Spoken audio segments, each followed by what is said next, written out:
Bila kuulizwa chochote, nikaacha hela zangu, nikaacha simu, kaingizwa ndani. Lakini niliokutana nao ndani kwa kweli alikuwa ni mambo ya ajabu sana, kwa sababu watu wengine walifia ndani, wengine walipigwa risasi za viuno, wengine walikuwa wamepigwa risasi za nyonga. Ni vitu vingi sana, lakini nasema nashukuru sana Watanzania kwa kupiga kelele. Tusingepiga kelele, nadhani hii kesi kwetu ilikuwa ni ngumu sana na tulikuwa tumemwachia Mungu. Lakini tulipokuwa tunaona Watanzania, wazazi wetu, ndugu zetu wanapiga kelele nje na ujumla na dunia kwa ujumla, kwa kweli tulikuwa tunajisikia na Mungu ametutokea. Nanyi pia waandishi wa habari, amkunyamaza, mmesambaza vile Mungu alivyowawezesha. Tunashukuru sana na Mungu awabariki sana kwa kazi yenu njema. Na huko ndani wamezungumzia nini hasa, kwa sababu tunaona wengine wanaambiwa kwamba wakaripoti kituo cha polisi Jumatatu. Hili swala lina ukweli kiasi gani?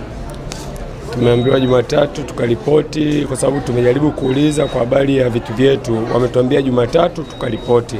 I don't know kitatokea nini, kwa sababu tumeuliza kwamba kuandikiwa ile wanaita PPR chochote, lakini tumeambiwa tuende tukaripoti. Kwa hiyo tutakachokutana nacho Jumatatu labda tunaweza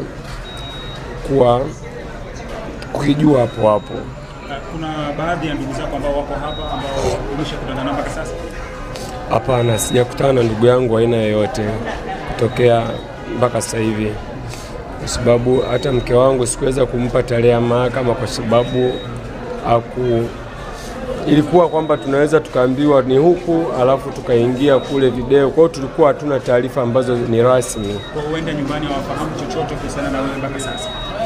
Nyumbani kwangu kimaanisha familia, kama familia wanaweza wakawa wajui chochote, isipokuwa mke wangu naishi naye sasa hivi, ambaye pia naye hajuani sana na familia kwa ujumla. Na pengine ulisema ulikuwa na bajaji, na pengine usalama wa chombo chako, labda kwa sababu baada ya pale kufika polisi na ile ambacho kilikuwa kimetokea, ulipata taarifa zozote kuhusiana na usalama wa chombo chako ambacho ulikuwa nacho?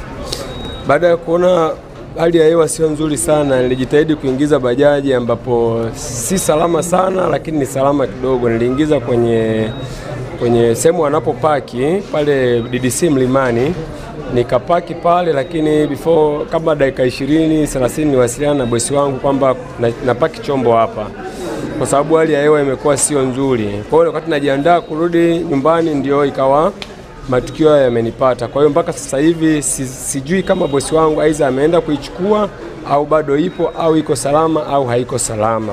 Kwa mpaka nitakapokuwa nimetoka hapa, nitakapokuwa nimefika eneo la tukio, ndipo nitakapojua ipo au haipo, na nikiwasiliana na bosi wangu aniambie kwamba alichukua au la.